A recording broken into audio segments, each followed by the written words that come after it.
Great. All right. Well, we'll restart. Welcome everybody to lunch at the library.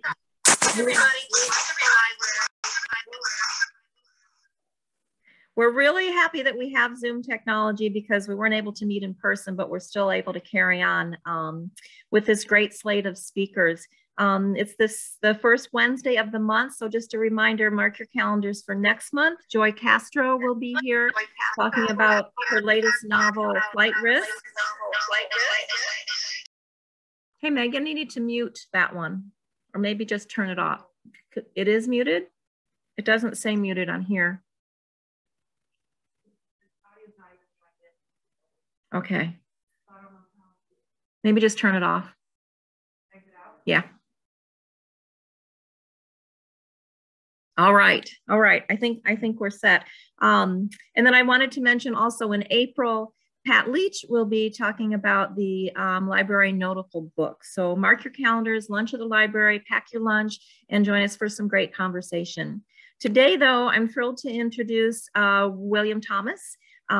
He is a professor of history at the University of Nebraska, and he also is the John and Catherine Engel Chair in Humanities. And he was the co-founder and director of the Virginia Center for Digital History at the University of Virginia. His book, A Question of Freedom, we were thrilled to help him launch it when it came out last fall. And a lot of really exciting things have been happening with it. So he's going to tell you about the book. We're going to post some links because there's some video about a couple of movies that have been created based on this book. He's going to tell you about a play that's in development right now. And it's all very appropriate as we're just kicking off Black History Month. So without further ado, I'm going to leave this chair and turn it over to Will Thomas. Thanks, Will. Hi, everybody. It's good to be with you.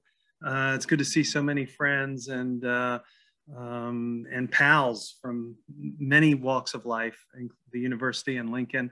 And so thank you to the library for hosting this. And I want to thank Leslie, especially Leslie Huerta, for having me here at Francie and Finch. This is a wonderful bookstore. Lincoln is blessed really with a great bookstore like this. And authors love bookstores and we love readers. So I can't be happier than this moment really to. And we love libraries.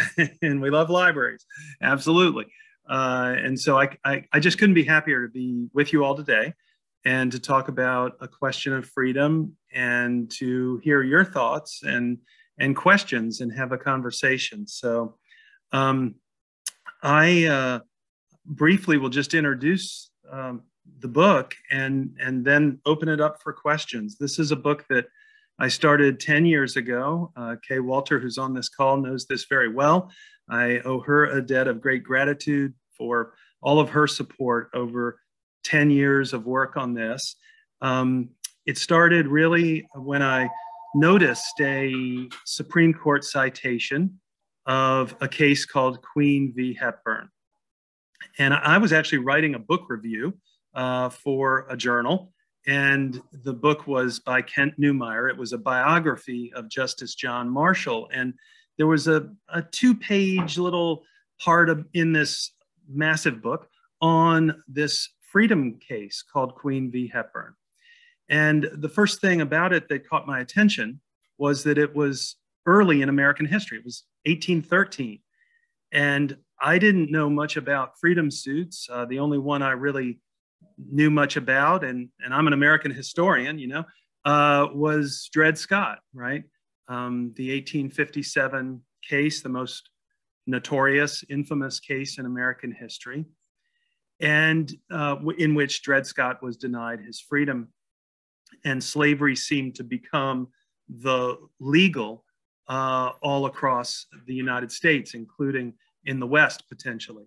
And so the fact that there was this earlier freedom suit struck me as curious and important, and it was a story that I wanted to look into.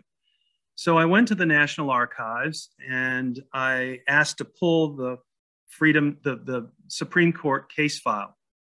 And they brought the case file out, and there were some of the documents But what the archivist really did, and while we're praising libraries, we need to praise archivists, because archivists are guides to the material, the evidence we have of the past. And as a scholar, we're really indebted to librarians and archivists every moment of our work. And so I asked at the National Archives, could I see this case file? And the archivist pulls off the shelf this 3-ring binder with an index of all of the cases brought before the District of Columbia Court. So the court below the Supreme Court, the court that first heard the Queen v. Hepburn freedom suit.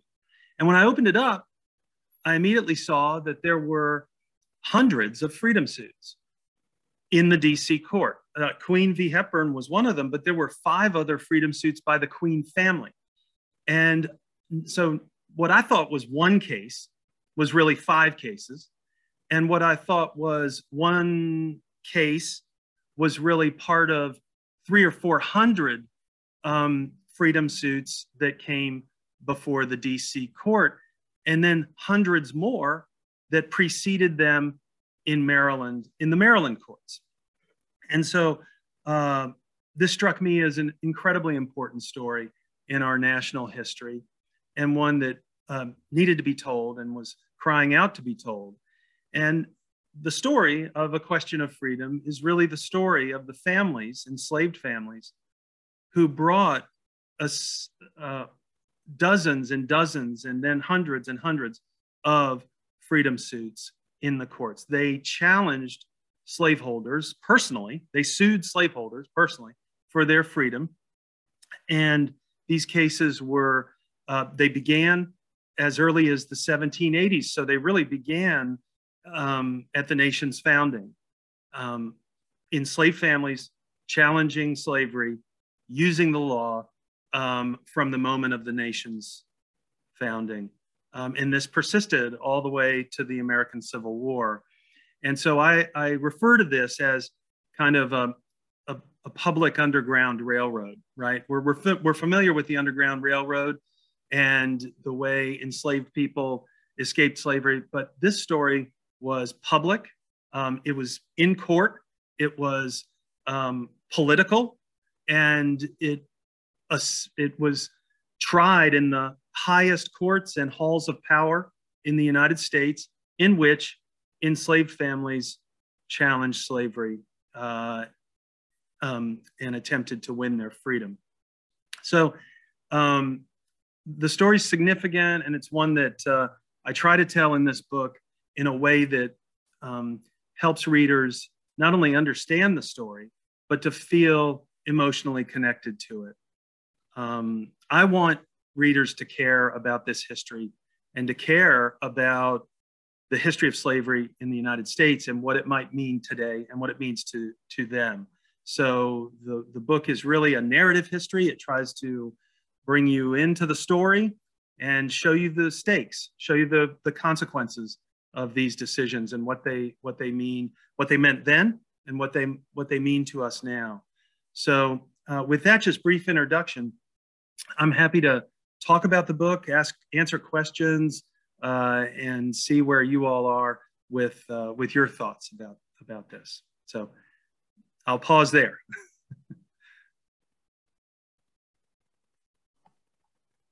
Will, I think in the book you talk about discovering family connections, and maybe you could talk about that. I'm not sure everybody's read the book. Absolutely. So in the course of this research and writing, I found that my family had a closer connection to this story than I ever imagined.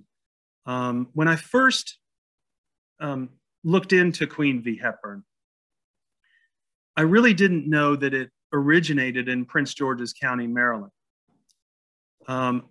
My family, one part of my family, comes from Prince George's County, Maryland. They were early planters. They were slaveholders. I knew that. Another part of my family, the Thomas part, are the Welsh clannish folk who settled in Loudoun County, Virginia, and were non-slaveholders. But the other part of my family, the Ducketts, were slaveholders in Prince George's County and arrived in the colony of Maryland in the 17th century, 1684, 1685.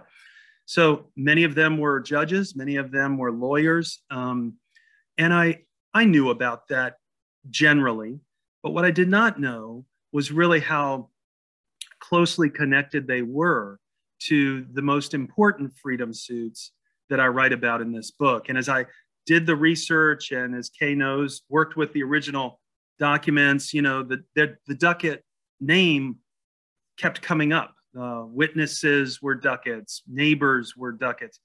Well, it turned out that a judge in Prince George's County, Thomas Duckett, presided on the day that Nancy Queen won her freedom suit in his court, and another 24 freedom suits of the Queen's were successful that day.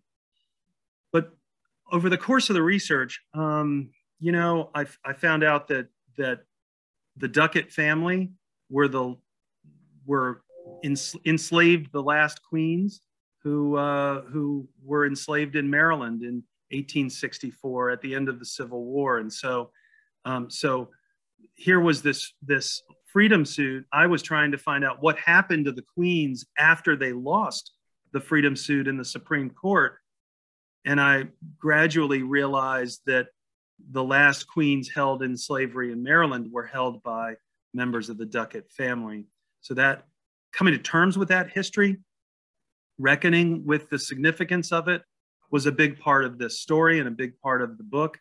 And I tried to, in the book, there's a chapter dedicated to the history, and then there's a chapter dedicated to my journey into this history, and these chapters rotate through the book. So there are short interludes between the historical chapters that really talk about today and my conversations with the descendants of the families who sued for freedom, including the descendants of families whom the Ducketts enslaved. So there's a lot to unpack there. There's a lot to talk about. I attended the family reunions of the Queen family, Queenstown Day. Most importantly, I think this book tries to put enslaved people directly in the story of American history.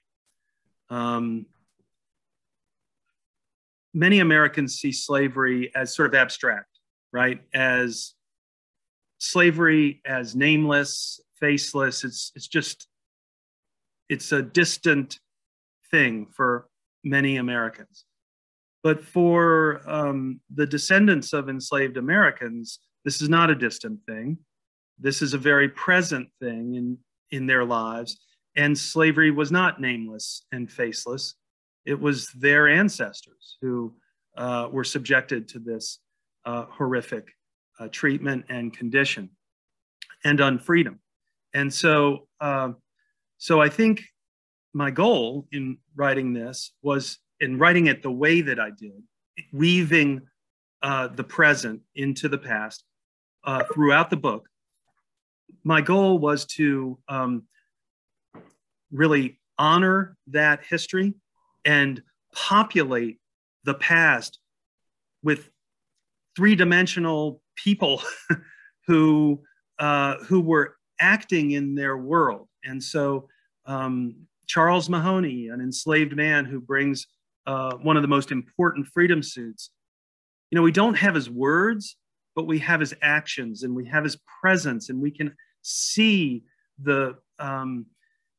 his actions in light of all the evidence we have, in a way that brings him to life. And so I really wanted to put people into the story in a way that they had not been before. I mean, not to put too fine a point on it, but if you think about American history and think about American slavery, Frederick Douglass comes to mind, Harriet Tubman comes to mind. They're both taught widely in school, but that's about it. How many enslaved families can we name? And I wanted in this book to change that for readers, so that readers, Americans who read this, would be able to, in an instant, know now these families in a real and significant way, and what they did in American history. Can I ask you a little bit about process? Yeah, absolutely. So I would think that when you started this, you probably didn't have a story total, that you had to do a lot of research early, and then the story kind of came about. When did you actually start writing the book compared to when you started your research and stuff? Yeah, that's a great question. I did a lot of research from 2010 to 2016. I really didn't start writing until I had a Guggenheim Fellowship in 2016. And from 2016 to 2019, those 3 years were intense on the writing. And, you know, writing doesn't, the way the book comes out, the way it was finished, is not necessarily the way I began or even drafted the first part. The challenge with this book was significant, because when you say like the story, the story could be about one family, the Queen family, you know, and it could start in 1711 when Mary Queen arrives in the colony of Maryland.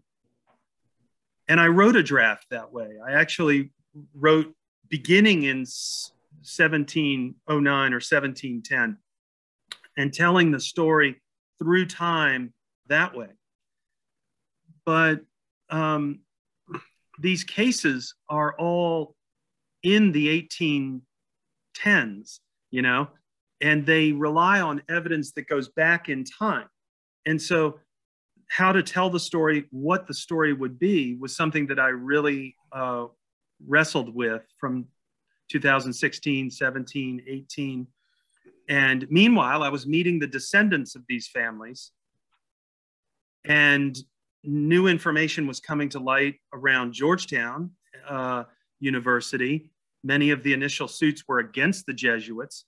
And so there was a lot happening for me as a writer in that period. And I really gradually came to the conclusion that the story is really the story of many families, not just one family, many families suing for freedom, and doing this from day one of the United States all the way to the Civil War. And I needed to find a way to tell that story and put the Queen case right at the center of the book. So it is chapter 5. Everything builds to the Queen case and then goes from there through time.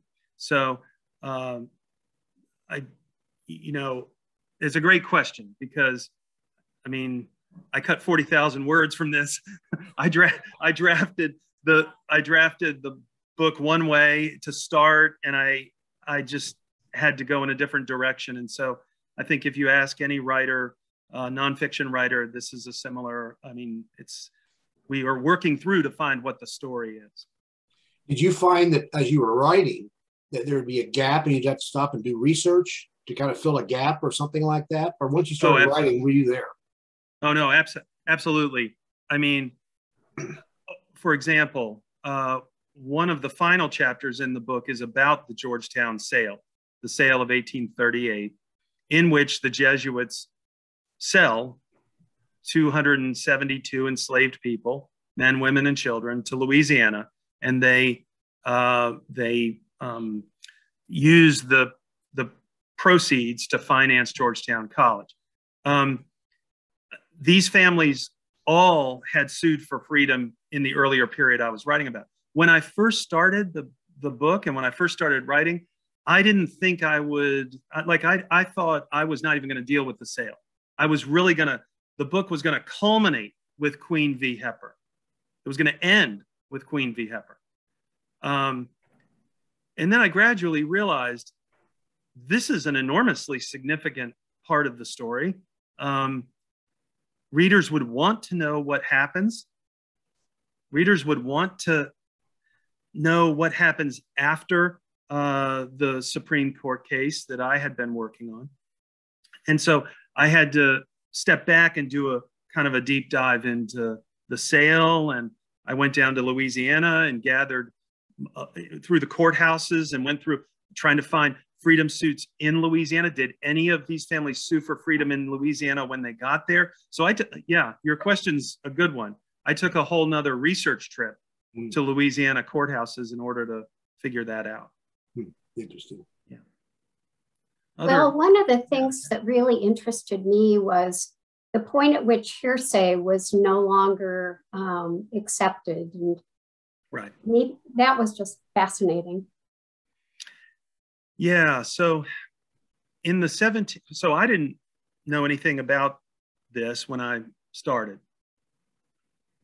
Queen v. Hepburn is the foundational case in American law for the hearsay rule, right? The idea that secondhand testimony is inadmissible as evidence in court. And what I did not know, of course, was that the rule was promulgated. It was defined by Chief Justice John Marshall in the Queen case in order to prevent really the testimony that would have substantiated the Queen claim to freedom from ever getting into court. And so the earlier Queen freedom suits in Maryland, dozens of freedom suits in Maryland, the Maryland courts had allowed the hearsay testimony in to court. It was admissible because, according to the justices in Maryland, Gabriel Duval most prominently, who later went on the Supreme Court and dissented in the Queen case, it was allowed in Maryland because this testimony was the only testimony that enslaved people could provide, right? It was depositions where someone says, I heard so-and-so say, I heard my mother say that Mary Queen was a free woman. So without documents, without a documentary record, hearsay and oral testimony was what these families could provide. And, there's just the injustice of the Queen case was that the words of Mary Queen, the direct words from someone who heard her say them, were disallowed in court. And further, the documentary record was incorrect. So the hearsay rule becomes a really important piece of this story, and it closes off many of these claims to freedom, and the freedom suits that come later in American history are really aimed at other kinds of claims about violations of technicalities in the law, or an enslaved person who sues for freedom because that person was granted freedom in a will, and then a white slaveholder, another heir, essentially says, I'm not going to recognize the will, and so, or try to subvert it. So the hearsay rule is a crucial part of this story, and it's defined in American law with the Queen case.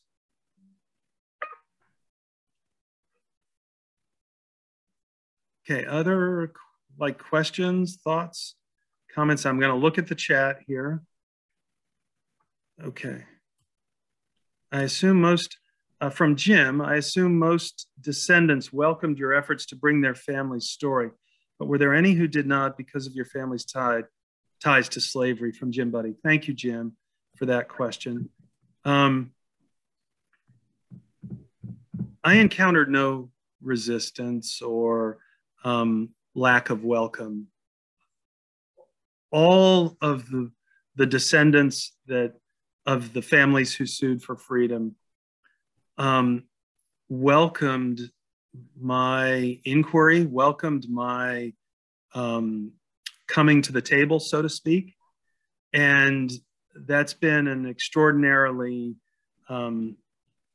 meaningful exchange and just ongoing relationship. No, I think for many descendants of enslaved families, they know fully well that, I mean, there are millions and millions of descendants of slaveholders in the United States. This is not a surprise. This is not news. And the question we have before us is, will we acknowledge it, right? Will we, are we able to reckon with this history as a nation? And are we able to honor and tell a more complete history of the United States, one that brings into it these stories that have largely been excluded or set aside? And I think they welcomed that discussion and that possibility.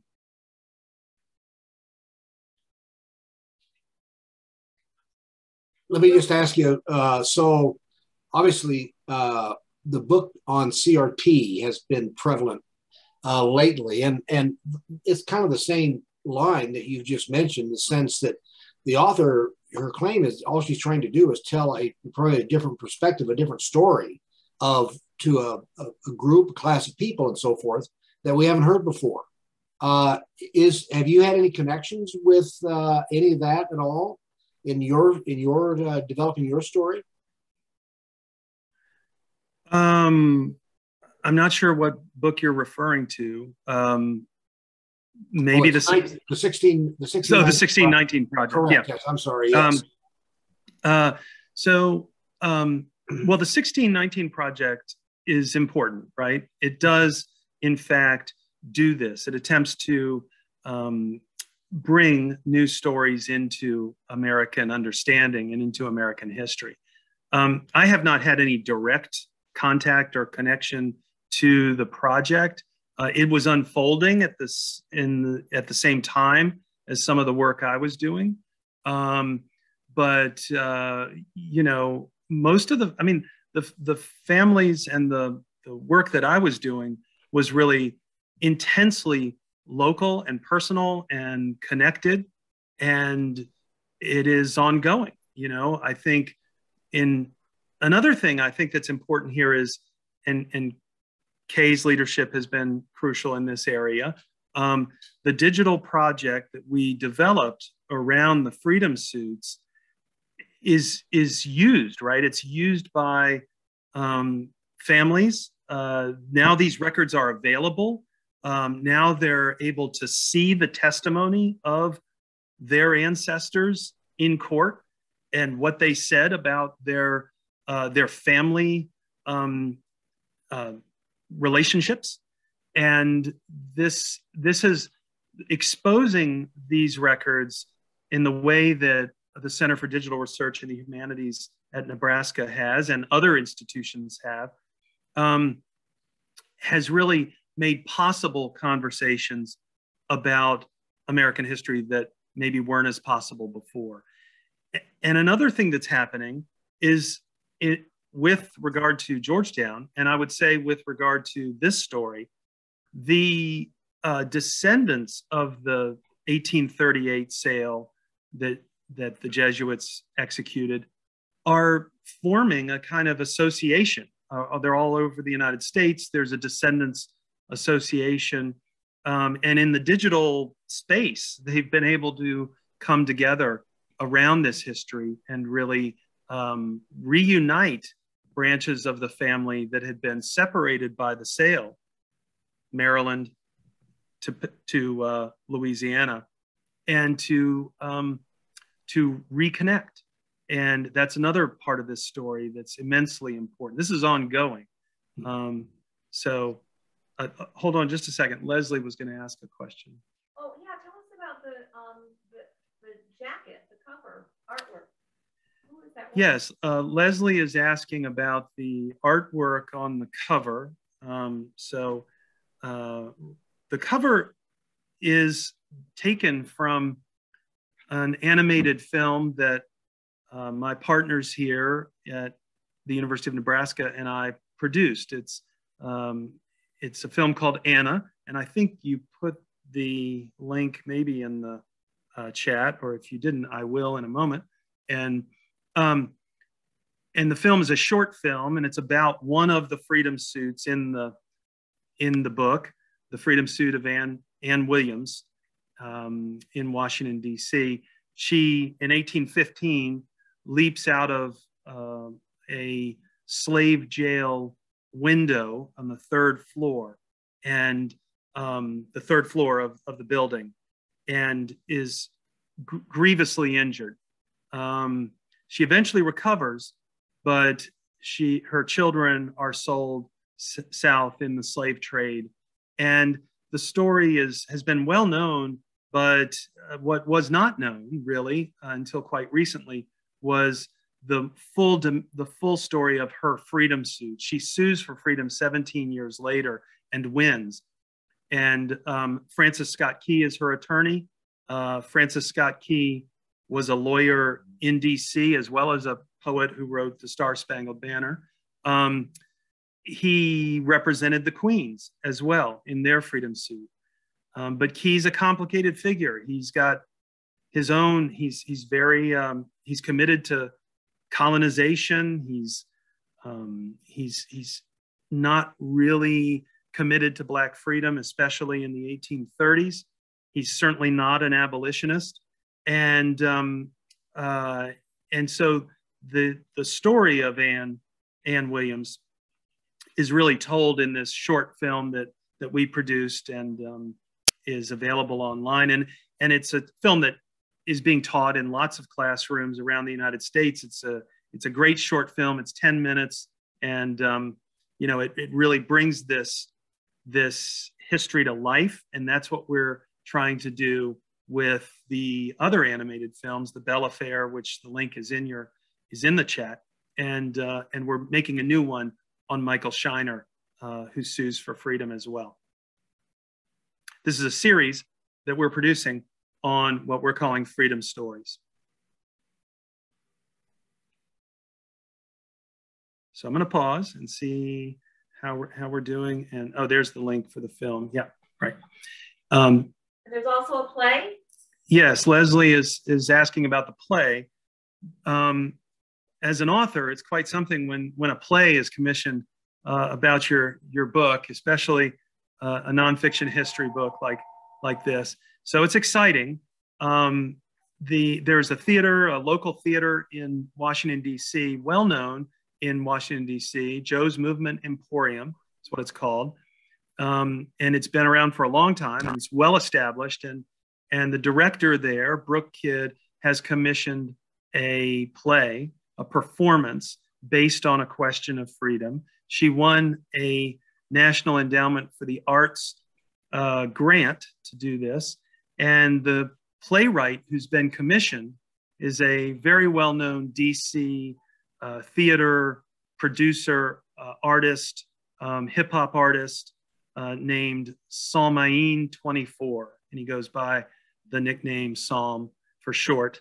And I met him in DC in September, and it was great. We had a terrific conversation about this book and about what he's going to be doing with it. And I just couldn't be more excited to see what he comes up with. The soundtrack, the play, will be performed in 2023.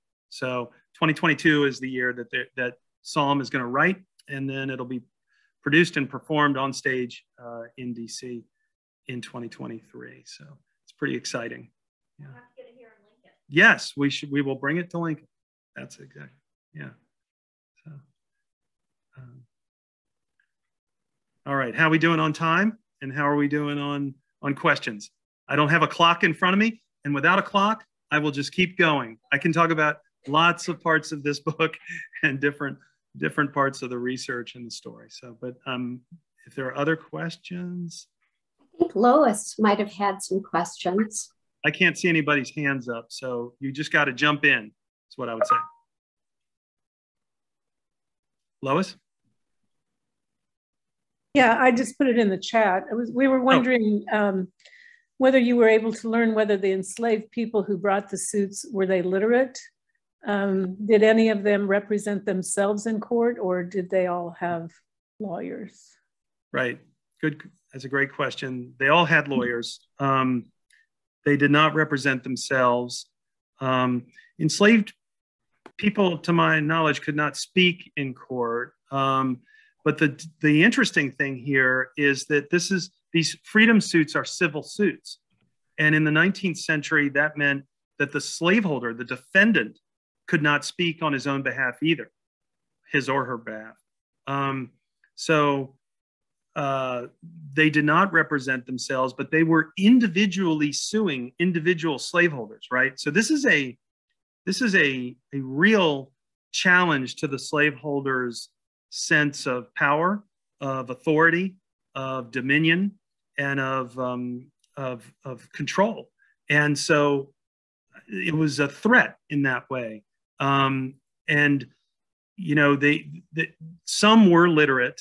It's certainly, but most of the records of the freedom suits and the documentation would suggest, and I don't have definitive proof, but would suggest that most were not literate, signing documents with an X, for example. So, but then again, most people in that society were not literate as well. So, enslaved and free. They connected with attorneys. I think this is one of the most important parts of the book, that enslaved people, these were not sort of inert, you know, waiting or somehow just not taking action. They were political and legal actors with deep knowledge about law and politics in early 19th century society in Washington, D.C. and in Maryland. And so they had information from their families, from one another, about where lawyers were, how to connect with them, how to find Francis Scott Key, how to find Gabriel Duvall, and what would happen if you brought a freedom suit, and when was the most opportune moment to actually file for freedom. I mean, the timing of these suits, I found again and again, was so critical to understand. And it took me a long time to figure that out, that the timing was significant here. When they brought a suit, it was often precipitated by something like the potential sale of children, of their children, the being moved across the Maryland line into the District of Columbia, giving them access to a different court and a different set of juries. All sorts of factors played into this. And I would say that the important message for us is that enslaved family, enslaved people were deeply knowledgeable about the law and about politics and about their society, even if they weren't literate. Yeah, thank you. Yeah, that's fascinating. Yes, yeah, absolutely. Yeah. Other questions?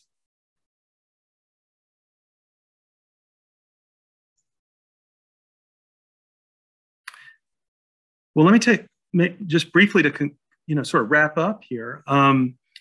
The film is about the last chapter in the book, and we had an earlier question about the story and how a writer brings the story together.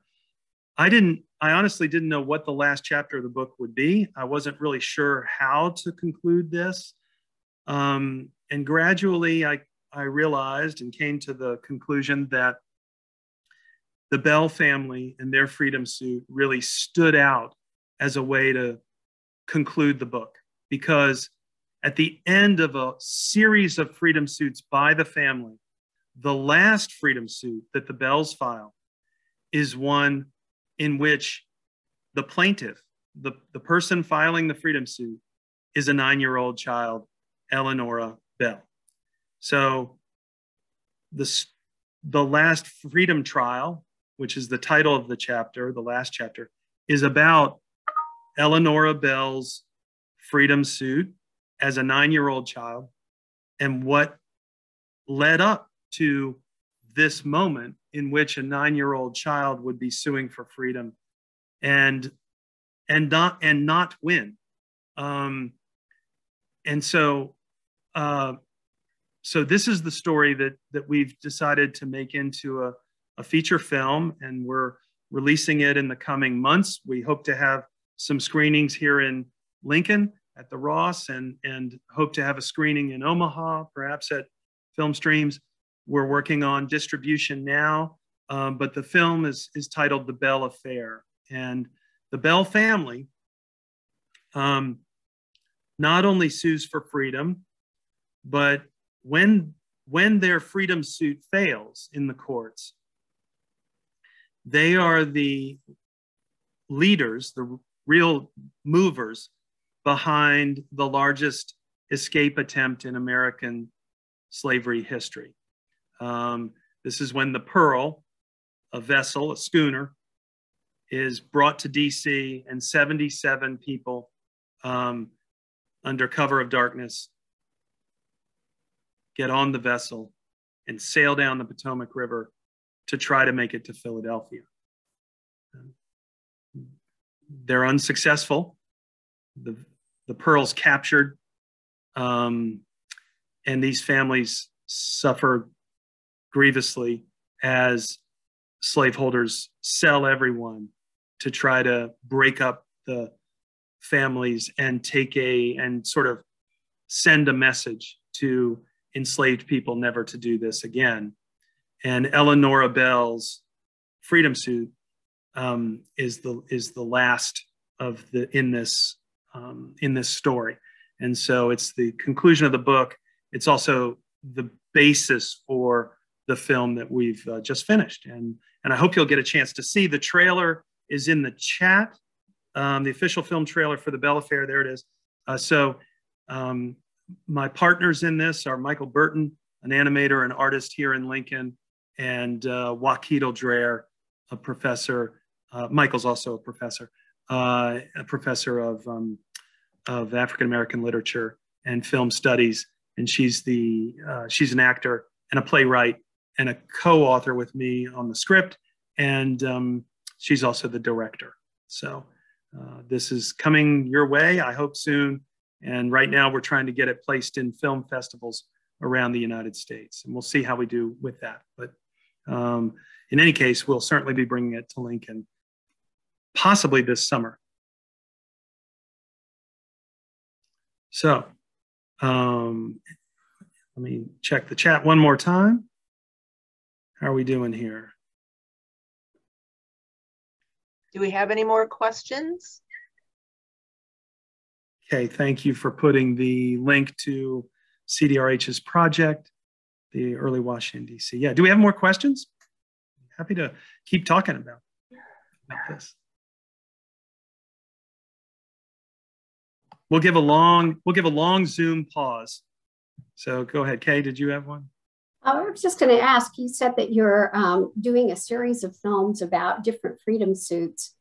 What about as a writer? Are you now researching another project, or is this going to be a continuation continuation? As a writer, I'm in between projects. I'm trying to figure that out. I've got 2 ideas I'm working on. One is following some families, maybe not these families, but I'm going to just say 3, into Reconstruction. I think we need a narrative story of Reconstruction that's gripping, that's dramatic, that reveals this history and the complications of the aftermath of the war, the Civil War. because so much of what led up to the war was really the working out, in many ways, these freedom suits, the working out of colonialism and its legacies, hereditary conditions like slavery. This is this working out in American history of these colonial legacies, and the 14th Amendment is a sort of a second founding, to use Eric Foner's terminology, of the United States. And the question of Reconstruction is, what does that mean? And will there be resistance to it? And what will that resistance look like?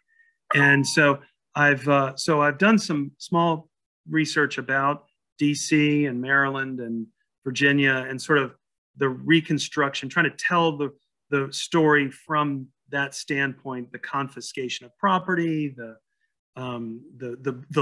moment of Black freedom and liberation and emancipation, and then the consequences of it, and what unfolds over the next decade. So I'm thinking about that as one major next project. And then I've got a long-term idea about, a 400-year history of the Chesapeake Bay, and which is my home territory. But the thing I'm thinking about right now is this Reconstruction story, sort of a Reconstruction tragedy, a Reconstruction narrative. I see we have another question. Jan and Bev asked you to repeat the name of the film. Yes, it's called The Bell Affair. And I think there's a link to the trailer up in the chat section. Yeah. Yes, there is. And yes, Barbara Allen, fascinating story. I haven't read the book, but we'll be sure to pick it up at Francie and Finch. Will you have any signed copies available there? There are 10 or 20 signed copies here. You can also call Francie and Finch, and I will come in and sign one personally for you, or personally for someone that you want to send the book to. So we've done that numerous times. So Leslie will contact me, and I'll come by the store. And if you have somebody you want to give it to and send it to, then I can sign it for them too. So. There's a link in the chat they can use to order it. Oh yeah, there's a link in the chat for you to order books like that from Francie and Finch. The paperback came out in January, just 3 weeks ago. So that's why that's one of the reasons we're doing this. The book came out in the middle of the pandemic. It's been hard everything we've been doing has been on Zoom, but the paperback just came out, and it's a very nice paperback, I must say. I like the feel of it. It really is a nice one. So thank you so much for taking the time to be with us and for listening today, and for being readers. Writers need readers. Writers produce a book, but it's the readers who bring it to life and who actually then carry it forward. And it's a story, as a writer, you can tell, but only readers can retell and make it alive. So thank you. Well, Will, thank you so much for coming today and into our virtual lunch at the library. And I'm Diane Wilson, the curator here of the Heritage Room of Nebraska Authors. And I want to thank Nebraska Literary Heritage Association and the Lunch at the Library Committee and the Foundation for Lincoln City Libraries, who all make events like this possible. So this has been a great event, and I want people to know it has been recorded. And Michelle, can you tell me how the recording will be available? So I will get it ready and post it to YouTube, and then Diane can send the link out for everybody to watch in the future. And so all the links that were in the recordings, because Kay just asked if they can be saved in the future, will also be in those recordings as well. Great. So I guess I'll just mention about, I know Leslie said at the beginning in the introduction, at the March Lunch at the Library event is I'll see if this works. It's Joy Castro there talking about her book Flight Risk. So that will be March 2nd. And April 6th is Pat Leach talking about her favorite books of from ALA, I think 2021. So thanks everybody for coming. And oh, the last thing I wanted to say is I believe February 12th is when we're going to revisit, the library will revisit whether or not we're going to have in-person programming coming up. So hopefully March 2nd will be an in-person event, but we'll know in about mid-February. So thanks everyone for supporting us today. And thanks again, Will. Thank you. Bye. See you, everybody. Bye from Fancy and Finch. Thanks, everyone. Bye. Thank you.